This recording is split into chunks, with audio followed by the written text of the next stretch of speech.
بسم اللہ الرحمن الرحیم الحمد للہ رب العالمین والصلاة والسلام علی نبیہ الکریم وعلی آلہ الطیبین الطاہرین واصحابہ اجمعین اما بعد۔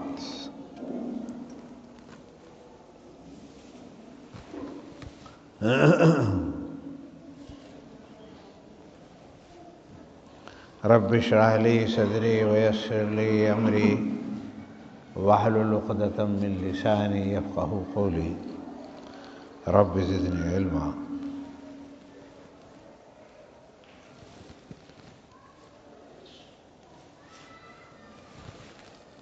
کہاں ہے مولانا علی حسن صاحب؟ چابی کہیں چلے اور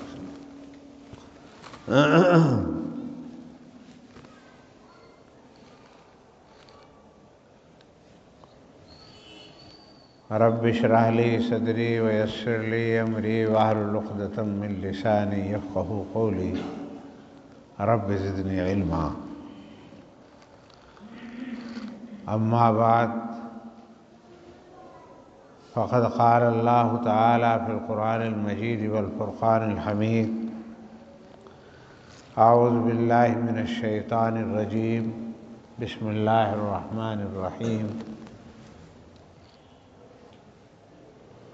والذین جاہدوا فینا لنہدینہم سبلنا وإن اللہ لمع المحسنین۔ صدق اللہ العلی العظیم۔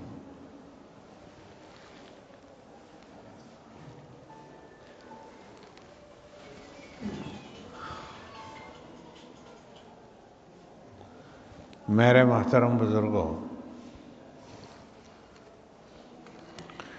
دین کی لائن سے جتنی محنتیں ہو رہی ہیں، وعظ ہو، تقریر ہو، مدرسے کی لائن ہو، جماعت کی لائن ہو، خانقاہوں کا معاملہ ہو، صوفیہ کی مجلس اور محفل ہو، یہ ساری کی ساری اس لیے ہو رہی ہیں کہ اللہ کی معرفت اور اللہ کا وصال اور اللہ سے تعلق قائم ہو جائے،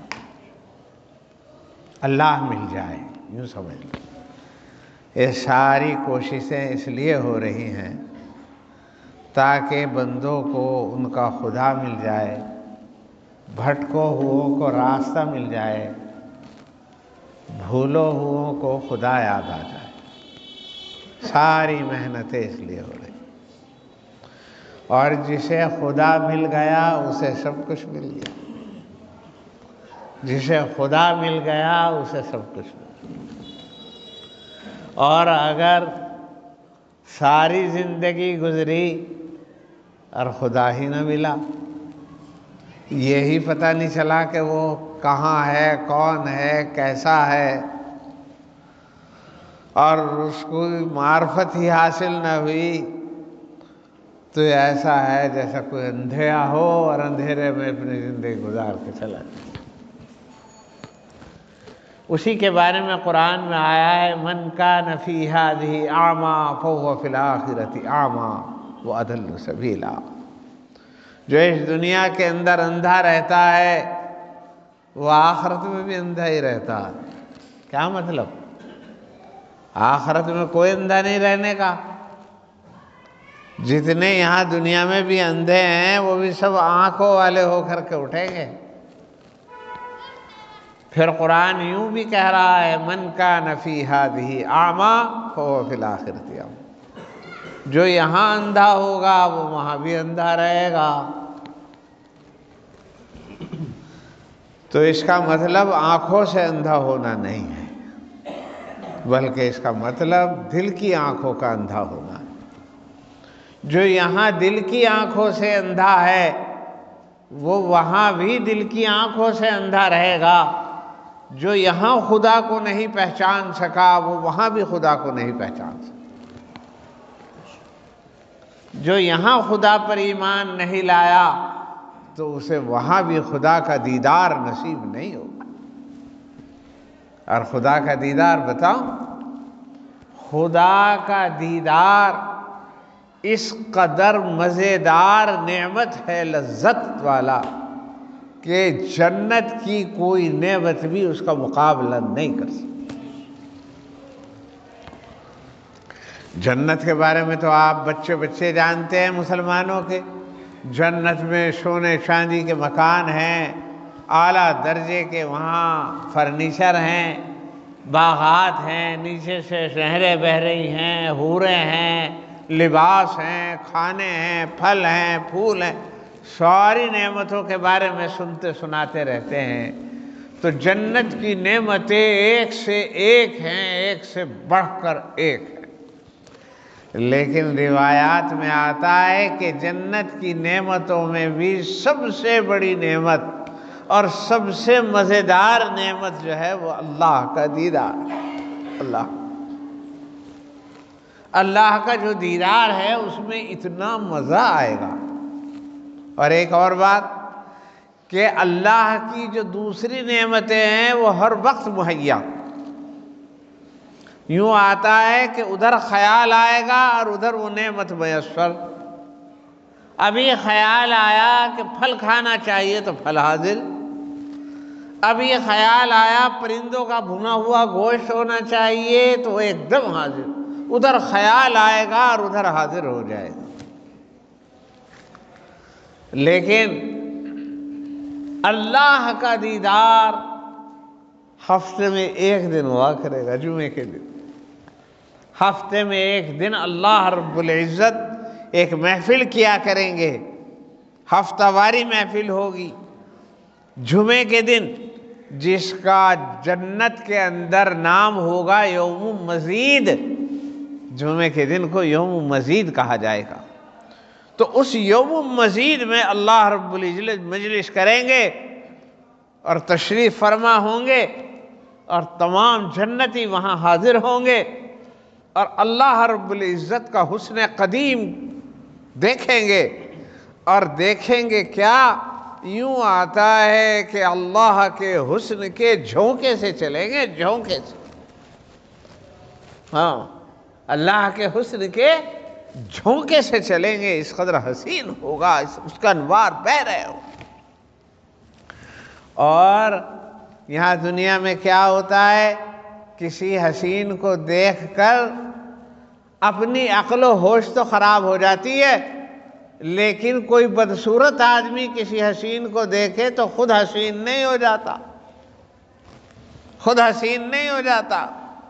اس کا تو ویسے اندازہ ہے کہ دیدار کا ہونا، خوبصورت چہرے کا دیکھنا، خوبصورت پارکوں کا دیکھنا، خوبصورت آبشاروں کا اور جھرنوں کا دیکھنا، خوبصورت پھولوں کا نظارہ کرنا، یہ انسان کو کتنا اچھا لگتا ہے اور کتنا مزہ آتا ہے۔ خوبصورت انسانوں کو، عورتوں کو، اور انہیں دیکھنے میں انسان کتنی لذت محسوس کرتا ہے۔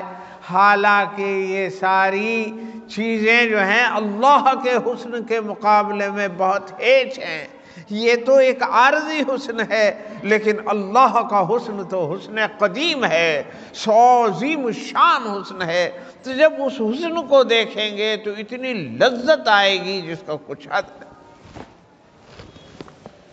اور پھر حسن بھی ایسا کہ دنیا میں تو ایسا حسن دیکھا تھا، زیادہ سے زیادہ یہ دیکھا کہ حسن دیکھ کر کے آدمی پاگل ہو گیا، لیکن ایسا نہیں ہوتا کہ حسین کو دیکھ کر خود بھی حسن آ جائے۔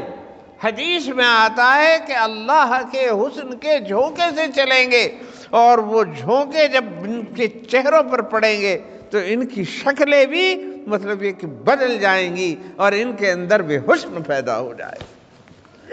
اس قدر حسین ہوں گے یہ کہ جب وہاں سے واپس آئیں گے تو جنت کے اندر حوریں ان کا استقبال کریں گی۔ وہ کوئی ایسی عورتیں تھوڑا ہی، وہ تو گلدستوں کے ساتھ کھڑی ہوئی ہوں گی۔ جب دیکھیں گی تو صاحب مطلب یہ کہ وہ کہیں گی آج تو آپ بہت ہی پیارے لگ رہے ہیں، آج تو آپ بہت ہی پیارے لگ رہے ہیں، بہت ہی اچھے لگ رہے ہیں، چونکہ وہ حسن قدیم کا اثر ان کی طبیعتوں کے اوپر اور ان کے چہروں کے اوپر پڑ رہا۔ تو اللہ کے دیدار کا مطلب یہ کہ کیا مزہ ہوگا اور کیا لطف ہوگا، حدیث پاک کے اندر اسے تفصیل سے بیان کیا گیا ہے۔ بہرحال سارا مزہ اللہ سے وصال میں ہے۔ یہ کسے نصیب ہوگا؟ یہ اسے ہو جائے گا جو جنت میں بھی نہیں جانے گا۔ جو دوزخ میں جائے گا اسے تھوڑا ہی ہو جائے گا یہ نصیب، یہ تو اسے ہی ہوگا جو جنت میں جائے گا، جسے اللہ کا وصال ہو جائے گا، جس کی آنکھیں وہاں کھلی ہوئی ہوں گی۔ اور قرآن کہتا ہے جو یہاں اندھا وہ وہاں بھی اندھا، جو یہاں اللہ کا دیدار نہیں کر سکتا وہ وہاں بھی اللہ کا دیدار نہیں کر سکتا۔ وہ اللہ کی دیدار کی نعمت سے محروم ہوگا، جو یہاں رہ گیا وہ وہاں بھی رہ گیا۔ تو یہاں دیدار کا کیا مطلب ہے؟ یہاں کے دیدار تو ہو ہی نہیں سکتا اللہ میاں کا، چونکہ قرآن خود کہہ رہا ہے لا تدرکہ الابصار، ان آنکھوں سے تم خدا کو دیکھ ہی نہیں سکتے۔ اور اپنی تو کیا حیثیت ہے، حضرت موسیٰ علیہ نبینا علیہ السلام نے کہہ دیا تھا ہمیں ذرا اپنا دیدار بھی دکھا۔ اللہ نے کہہ دیا تھا لن ترانی، تو مجھے نہیں دیکھ سکتے، اے موسیٰ تو مجھے نہیں دیکھ سکتے۔ لیکن چونکہ بات سنتے سنتے عشق تو پیدا تھا ہی، اللہ کے نبی تھے اور بات سن رہے تھے، اور آواز دنیا میں بھی کسی کی خوبصورت آواز آدمی پردے کے پیچھے سے سن لے تو اسے دیکھنے کی خواہش پیدا ہونے لگتی ہے، تو وہ تو اللہ کی آواز تھی۔ اللہ کی آواز سنتے سنتے اتنے دنوں سے موسیٰ سن رہے تھے، تو عشق نے بہت فراوانی کی اور عشق نے جوش مارا، اور اس نے چاہا کہ کسی طریقے سے خدا کا دیدار بھی ہو جائے، تو کہہ دیا رب ارنی انظر الیک، اے پروردگار عالم تم اپنی ذات مجھے دکھلا دیجئے، میں آپ کی طرف ایک نظر ڈالنا چاہتا ہوں۔ ارنی انظر الیک، آپ مجھ کو اپنی ذات دکھلا دیجئے، میں ایک نظر ڈالنا چاہتا ہوں۔ قال لن ترانی، تو اللہ نے کہا تم مجھے دیکھ نہیں سکتے، تم مجھے دیکھ نہیں سکتے، ان آنکھوں میں اتنی طاقت نہیں ہے، یہ آنکھیں بڑے کمزور ہیں، کیوں نہیں دیکھ سکتے؟ تم تو یہ ویلڈر والا ویلڈ کرے اسی کی چمک نہیں دیکھ سکتے،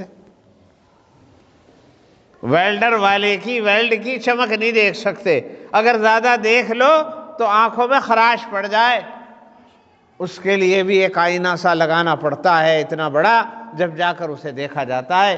تم تو سورج کو جو روزانہ تمہارے کام آتا ہے اسے بھی نہیں دیکھ سکتے، تم ان آنکھوں سے بھلا خدا کے حسن کو کیا دیکھ سکتے؟ تو ان آنکھوں سے، ادھر تو یوں کہا جا رہا تم ان آنکھوں سے نہیں دیکھ سکتے۔ حضرت موسیٰ کو کہہ دیا لن ترانی، تم نہیں دیکھ سکتے۔ تو جب نہیں دیکھ سکتے تو پھر اللہ یوں کیوں کہہ رہے من کان فی ہذہ اعمیٰ فہو فی الآخرۃ اعمیٰ، جو یہاں خدا کو نہیں دیکھ سکتا وہ وہاں بھی خدا کو نہیں دیکھ سکتا، اور خدا کی دیدار کی لذت اور اس کا مزہ اور اس کی نعمت کا میں ابھی آپ کے سامنے بیان کر چکا ہوں کہ خدا کے دیدار کی لذت کس قدر عظیم ہوگی، کہ جب اللہ کا دیدار ہوگا تو اللہ تبارک و تعالیٰ کے حسن کے جھونکے سے چلیں گے، جھونکے سے، اور وہ دیکھنے والوں کے حسن کے اندر اضافہ کر دیں گے۔ یہاں یہ تو ہوتا ہے کسی حسین کو دیکھ کر کے آدمی کی عقل خراب ہو جائے، لیکن ایسا نہیں ہوتا کوئی بدصورت آدمی کسی حسین کو دیکھے اور اس کے اندر حسن پیدا ہو جائے، ایسا نہیں ہوتا، مگر اس حسن قدیم کی یہ خاصیت ہوگی کہ جب اللہ کو دیکھے گا تو اللہ تبارک و تعالیٰ کے حسن کے جھونکے اس کے اندر تبدیلی پیدا کر دیں گے، اور جب یہ وہاں جائے گا جنت میں تو حوریں بھی یوں کہیں گی آج تو آپ بہت ہی پیارے ہیں۔ تو میرے پیارو، بس بات یہ ہے ساری کوششیں سارے مدرسے اور سارے جماعت، سارے اولیاء اللہ، سارے بزرگان دین اور سارے خانقاہی نظام، صوفیہ کا نظام، یہ سارا کا سارا اس لیے ہے تاکہ بندے کو خدا کی معرفت حاصل ہو جائے اور خدا کا قرب حاصل ہو جائے اور خدا کی قرب حاصل ہو جائے، وصال حاصل ہو جائے۔ جب خدا کا قرب حاصل ہوگا تو پھر یہ ہوگا جو یہاں بینا ہے وہ وہاں بھی بینا ہوگا، جو یہاں خدا کی معرفت سے مالا مال ہے وہ وہاں بھی خدا کی معرفت سے مالا مال ہوگا۔ یہاں اگر دل کی آنکھیں کھل جائیں گی تو وہاں بھی وہ دل کی آنکھیں کھلی ہوئی ہوں گی۔ یہاں کی دل کی ان آنکھوں سے تو دیکھ ہی نہیں سکتا، تو پھر وہ کون سی آنکھ ہے جس سے خدا کا دیدار ہو؟ وہ دل کی آنکھ ہے۔ بزرگان دین نے کہا کہ دل کی آنکھ سے جب خدا کا دیدار ہونے لگے تو پھر اللہ تبارک و تعالیٰ کی اس دیدار کے مزے نصیب ہوں گے۔ کیوں جی؟ من کان، چونکہ ان آنکھوں سے تو دیکھ نہیں سکتا، ان آنکھوں کے دیکھ نہیں سکتا تو پھر وہ جو ہے ان آنکھوں سے تو وہاں بھی نہیں دیکھ سکتا، بس ہم تو جوں کہ تو رہ گئے اندھے، یہاں بھی وہاں بھی۔ پھر یہ کیا بات ہے کہ اللہ یہ کہا جا رہا من کان فی ھذہ اعمیٰ فہو فی الآخرۃ اعمیٰ، اور جب وہاں بھی اندھا ہی رہا تو جنت کی کیا نعمت ملی؟ جنت کی سب سے بڑی نعمت تو یہ تھی کہ اللہ کا دیدار ہو، اور اللہ کا دیدار جب ہوگا جب وہاں آنکھ کھلی ہوئی ہو، اور وہاں آنکھ کھلی ہوئی جب ہوگی جب یہاں بھی آنکھ کھلی ہوئی ہوگی۔ اب وہ کون سی آنکھ ہے؟ تو وہ دل کی آنکھ، ہاں دل کی آنکھ۔ دل کی آنکھ جب کھل جاتی ہے تو پھر نظر آنے لگتا ہے، دل کی آنکھیں جب کھل جاتی ہیں تب نظر آنے لگتا ہے۔ تو میرے بزرگوں، ساری کی ساری محنتیں اس لیے ہیں کہ اللہ کا وصال حاصل ہو جائے، اللہ کا قرب حاصل ہو جائے۔ اور وصال اور قرب اور معرفت کہتے ہیں پہچاننے کو اور جاننے کو۔ جو یہاں نہیں پہچان سکتا خدا کو وہ وہاں بھی نہیں پہچان سکتا۔ من کان فی ھذہ اعمیٰ فہو فی الآخرۃ اعمیٰ وأضل السبیل۔ اس لیے بزرگان دین نے اپنی دکانیں سجائی ہیں، اپنی محفلیں سجائی ہیں، مدارس قائم کیے، خانقاہیں قائم کی، تحریکیں چلائیں، لوگوں کو سمجھایا اور بجھایا کہ کسی طریقے سے بندے کا تعلق خدا سے ہو جائے اور اس کی یہ سوئی ہوئی آنکھیں جاگ جائیں، اور جو اسے معرفت حاصل نہیں وہ معرفت حاصل ہو جائے۔ اب یہ معرفت کیسے حاصل ہوگی؟ اللہ کا وصال کیسے حاصل ہوگا؟ اب ہم کیا بتائیں؟ خود قرآن ہی سے پوچھتے ہیں۔ قرآن کہتا ہے والذین جاہدوا فینا لنہدینہم سبلنا، والذین جاہدوا فینا لنہدینہم سبلنا، جو ہمارے راستے میں جد و جہد کرتا ہے، جہاد کرتا ہے، تو ہم اسے اپنے راستے پر لگا دیتے ہیں۔ یہ بھی ایک ترجمہ۔ اور جو ہماری محبت میں ہماری معرفت حاصل کرنے کے لیے مشقتوں کو برداشت کرتا ہے تو ہم اسے منزل مقصود پر پہنچا دیتے ہیں۔ ایصال الی المطلوب، لنہدینہم سبلنا۔ یہاں سبلنا کے اوپر الہ نہیں آیا، یہ اراۃ الطریق کے معنی میں نہیں بلکہ ایصال الی المطلوب کے معنی میں، لنہدینہم۔ اور پھر صرف راستے پر ہی پہنچاتے ہیں۔ اجی جو راستے پہ لگ جاتا ہے وہ منزل کو پہنچ جاتا ہے۔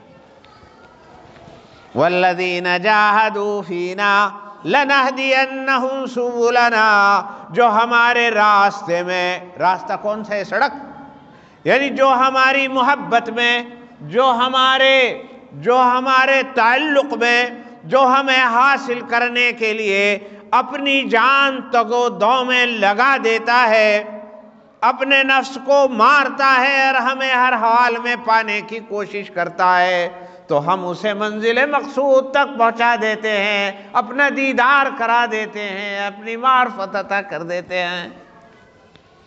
والذین جاہدوا فینا لنہدینہم سبلنا، جو ہمارے راستے میں جہاد کرتے ہیں، جد و جہد کرتے ہیں، مشقت برداشت کرتے ہیں، تو ہم اسے منزل مقصود تک پہنچا دیتے ہیں۔ اور مومن کی منزل مقصود کیا ہے؟ اللہ کا وصال اور اللہ کی بات۔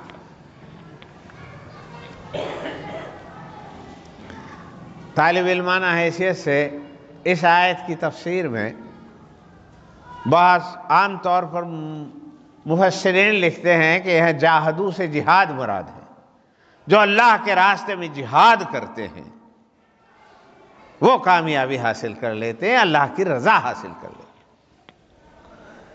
لیکن سدی نے اور ابن عطیہ انہوں نے اس پہ یہ ریمارک کیا ہے کہ یہ آیت قد نزلت هذه الآیت قبل فریضۃ القتال، یہ قتال کے فرض ہونے سے پہلے آیت نازل ہوئی، اس لیے جاہدو سے مراد قتال نہیں ہے، لڑائی جھگڑا جہاد نہیں ہے، یہ تو بہت پہلے نازل ہوئی، آیت قتال سے پہلے نازل ہوئی، فریضہ قتال سے پہلے نازل ہوئی۔ پھر عبداللہ ابن عباس اور مشہور صوفی ابراہیم ابن ادہم اس کی تفسیر میں یوں کہتے ہیں، نزلت هذه الآیت فی الذین یعملون بما یعلمون۔ طلبہ کے کام کی بات ہے کہ یہ آیت نازل ہوئی ان لوگوں کے بارے میں جو اپنے علم کے مطابق عمل کرتے ہیں، یعملون بما یعلمون، یعملون بما یعلمون، جس چیز کو جانتے ہیں اس کے اوپر عمل کرتے ہیں۔ تو پھر لنہدینہم سبلنا کا کیا مطلب ہے؟ اس کا مطلب یہ ہے کہ حدیث شریفہ کے اندر آتا ہے من عامل بما علم، من عامل بما علم علمہ اللہ ما لم یعلم، حدیث پاک کے اندر آتا ہے کہ جو اپنے علم کے مطابق عمل کرتا ہے، جتنا اسے پتا ہے اس پر عمل کر لیتا ہے، تو اسے اللہ ان چیزوں کا علم بھی عطا کر دیتے ہیں جس کا اس نے علم حاصل نہیں کیا، اس کا سینہ کھول دیتے ہیں، اس کا شرح صدر کر دیتے ہیں، اس میں انوار جگمگا دیتے ہیں، اور جو یہ نہیں جانتا وہ بھی جان جاتا ہے، جو یہ نہیں جانتا۔ یہ کسے حاصل ہوتا ہے؟ من عامل بما علم، جو عمل کرتا ہے اس چیز پر جتنا اسے پتا ہے۔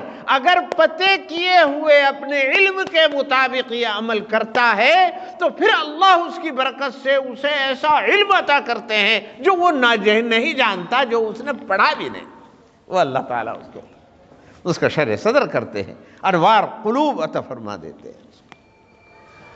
اگرچہ بعض حضرات نے یوں بھی کہا ہے کہ یہ آیت نازل ہوئی ہجرت کے بارے میں کہ الذین یہاجرون فی سبیل اللہ یثبت اللہ اقدامہم فی الدین، کہ جو لوگ اللہ کے راستے میں ہجرت کرتے ہیں تو اللہ تعالیٰ انہیں دین کے سلسلے میں ثبات قدمی عطا کرتے ہیں۔ بہرحال مصنفین کی مفسرین کی الگ الگ بات ہیں، یہ سارے اقوال ہیں، لیکن غالب بات وہی ہے جو ترجمان القرآن حضرت عبداللہ ابن عباس نے فرمائی کہ صاحب یہ ان لوگوں کے بارے میں ہوئی جو اپنے علم کے مطابق عمل کرتے ہیں، تو پھر اللہ تعالیٰ انہیں ایسا علم عطا فرماتے ہیں جو انہیں حاصل بھی نہیں۔ اور ایک بات یہ تو تھی بہرحال طلباء کی بات کہ اگر وہ اپنے علم میں نورانیت چاہتے ہیں، گہرائی اور گہرائی چاہتے ہیں، اور ایسے انوار اور اپنا شرح صدر چاہتے ہیں طلباء اور علماء، تو انہیں چاہیے کہ اپنے علم کے مطابق عمل کریں۔ اگر اپنے جانے ہوئے علم کے مطابق عمل ہو جائے گا کل کے کل پر، تو اللہ تبارک و تعالیٰ ان کا شرح صدر کر دے گا اور ان کے اوپر اپنے انوار اور علوم کی بارش فرما دے گا۔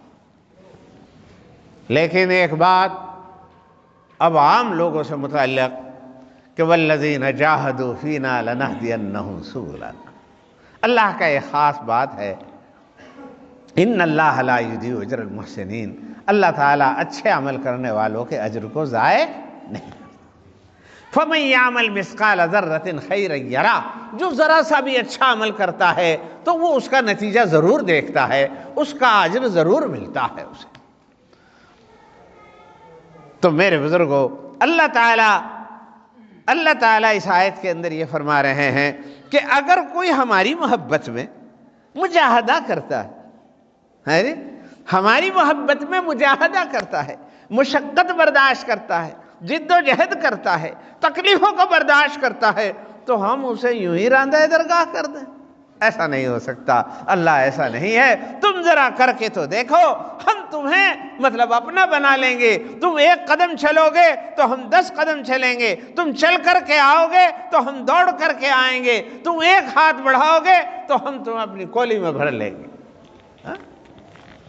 اللہ تبارک و تعالیٰ تو بہت محبت کرنے والے ہیں، لیکن اس کی طرف چل کے جانا پڑے گا، اس کی طرف مشقت برداشت کرنی پڑے گی، تب جا کر کے خدا کا وصال حاصل ہوگا، اور پھر اللہ رب العزت عطا کر دے۔ وَالَّذِينَ جَاهَدُوا فِينَا لَنَهْدِيَنَّهُمْ سُبُلَنَا۔ لیکن ایک سوال پیدا ہوتا ہے، لفظ جاہدہ یجاہد اختیار کیا، یوں کیوں نہیں کیا وَالَّذِينَ يَحْذُرُونَ عِنْدَ اللَّهِ یا يَسْعَوْنَ إِلَى اللَّهِ لَنَهْدِيَنَّهُمْ سُبُلَنَا وَيَمْشُونَ فِي سَبِيلِ اللَّهِ، جو اللہ کے راستے میں چلتے ہیں، جو اللہ کے راستے میں سعی کرتے ہیں، تو انہیں اللہ اپنا راستہ اپنا دکھا دیتے ہیں۔ یہ تو نہیں کہا لفظ، ان سارے لفظوں میں جہاد کا لفظ کیوں استعمال کیا؟ اس سے اس بات کی طرف اشارہ ہے کہ یہاں اللہ کے راستے میں چلنا، اللہ کے راستے میں نکلنا، اللہ کے راستے میں وہ جو ہے اللہ کے راستے میں قربانی دینا، اس سب کا مقصد اللہ کے راستے میں مشقتوں کو برداشت کرنا۔ مشقتوں کے برداشت کرنے کو اللہ کے راستے میں نکلنا کہا جائے گا، مشقتوں کے برداشت کرنے کو اللہ کے راستے میں جد و جہد کرنا کہلائے گا۔ والذین جاہدوا فینا، جو ہمارے راستے میں، ہماری محبت میں، ہمارے سے تعلق میں، ہم سے ملنے کے لیے مشقت برداشت کرتے ہیں، تو ہم انہیں اپنی معرفت نصیب کرتے ہیں۔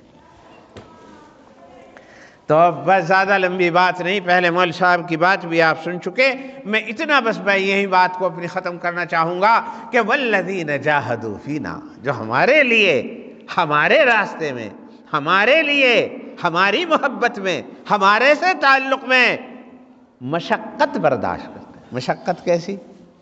ایک تو عملی مشقت ہے، صبح کو اٹھا نہیں جا رہا لیکن اٹھ رہے ہیں، روزہ رکھا نہیں جا رہا لیکن رکھ رہے ہیں، جی یہ ایک تو مشقت یہی ہے۔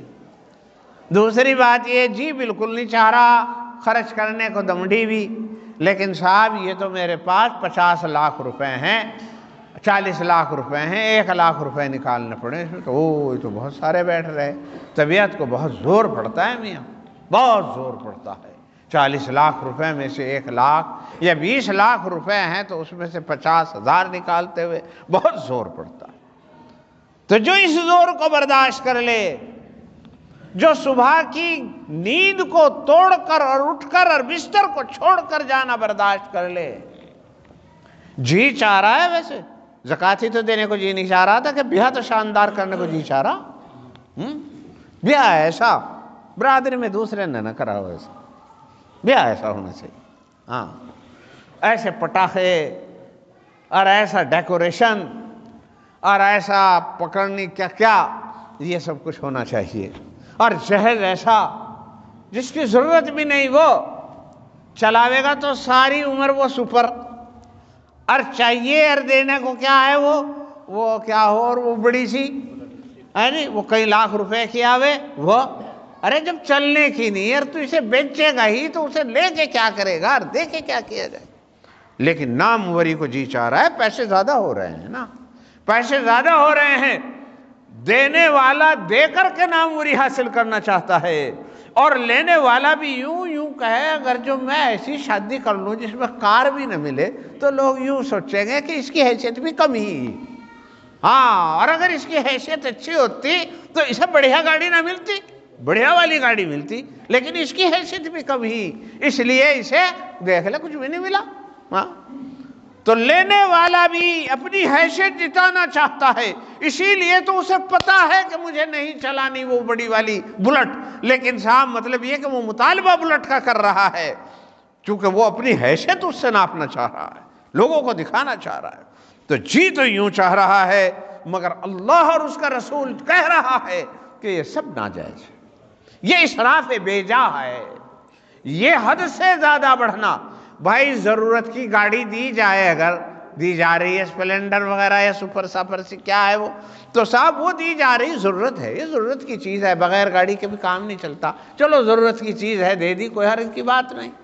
لیکن بلٹ کتنے لوگ چلا رہے ہیں، کتنے لوگ ہیں کہ سریے کا کام کرے تو سریے کا کام، اور صاحب مطلب یہ کہ سیٹرنگ کا کام کرے اور بلٹ پہ بیٹھ کے جاتا ہو۔ میرے خیال سے تو ایسا ہے نہیں، وہ جو ہے وہ ویسی گاڑی پہ جاتا ہے اور اسے بیچتا ہے۔ تو جب تجھے بیچنی ہی بیچنی ہے تو یہ اسراف بیجا کس کام کا؟ یہ نفس کا اتباع ہے، اللہ کا اتباع نہیں۔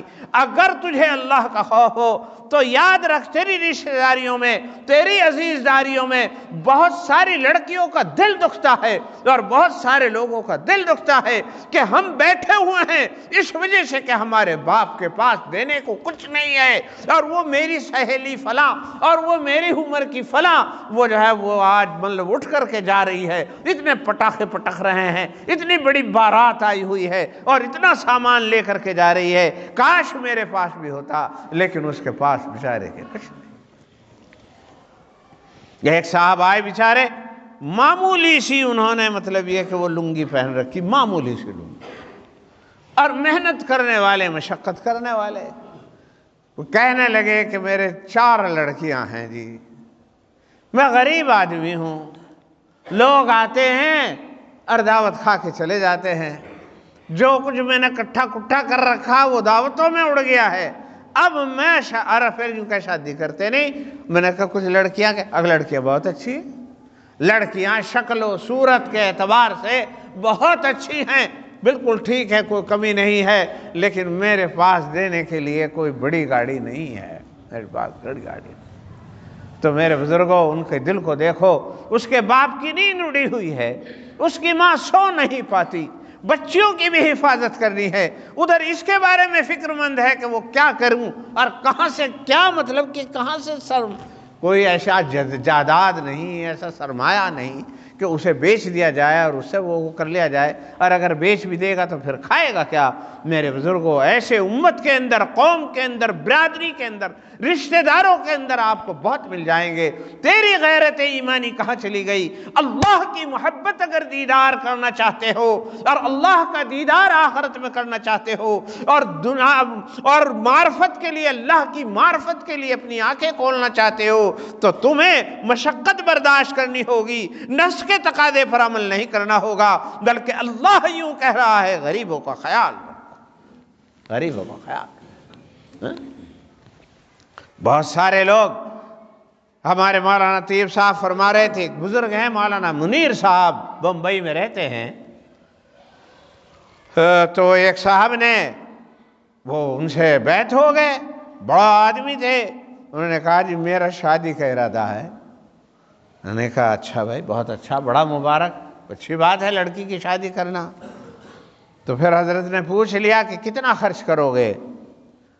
تو انہوں نے کہا پتہ نہیں کتنے بتایا، 40 لاکھ یا کتنے روپے انہوں نے بتایا، اتنے کا خرچ کا ارادہ ہے۔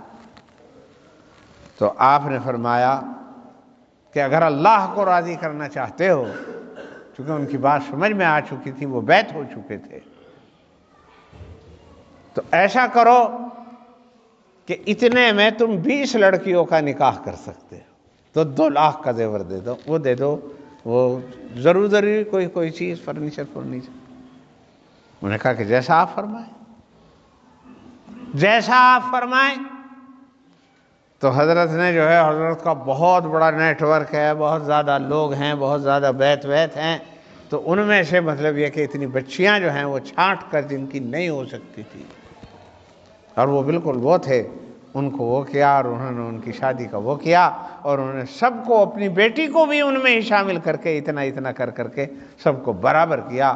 سب اتنے لوگ آئے، اتنے دلہا آئے، اتنی مطلب یہ کہ باراتی اگر وہ 20 بھی آئے ہوں گے، 10 بھی آئے ہوں گے تو کتنے بیٹھے ہیں، تو صاحب ان کا وہ ہوا، اور مطلب یہ کہ حضرت نے رخصت کیا۔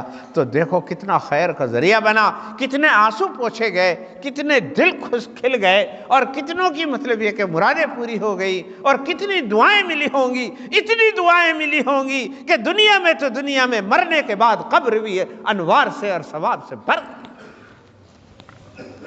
تو میرے بزرگوں، خدا کا راستہ یہ ہے، خدا کا راستہ یہ ہے، آنکھیں کھلنے کے لیے ضروری ہے کہ نفس کے خلاف کرو اور اللہ کی مرضی کے مطابق کرو۔ اس میں زور ضرور پڑے گا، لیکن اس زور پڑنے پر ہی اللہ نے کہا میں تمہیں اپنا وصال عطا کروں گا، میں اپنی رضا عطا کروں گا، میں اپنی معرفت عطا کروں گا۔ اللہ کی معرفت جب ہوگی جب نفس کے خلاف کیا جائے، اور نفس کے خلاف کرنے کا ایک ہی مطلب نہیں، نفس کے خلاف کرنے کا مطلب یہ ہے دل چاہ رہا ہے ریاکاری کو، دل چاہ رہا ہے پٹاخے چھوڑنے کو، دل چاہ رہا ہے مطلب یہ کہ الٹے سیدھے شادی اور بیاہ میں لگانے کو، اس ساری چیزوں کو چھوڑ کر وہ اللہ کی مرضی کے مطابق غریبوں کا خیال کر کے، کچھ تو غریبوں کا بھی خیال کرے اور اس کے مطابق وہ کرتے۔ تو میرے بزرگوں، نفس چاہتا ہے سوتے رہنے کو، نفس چاہتا ہے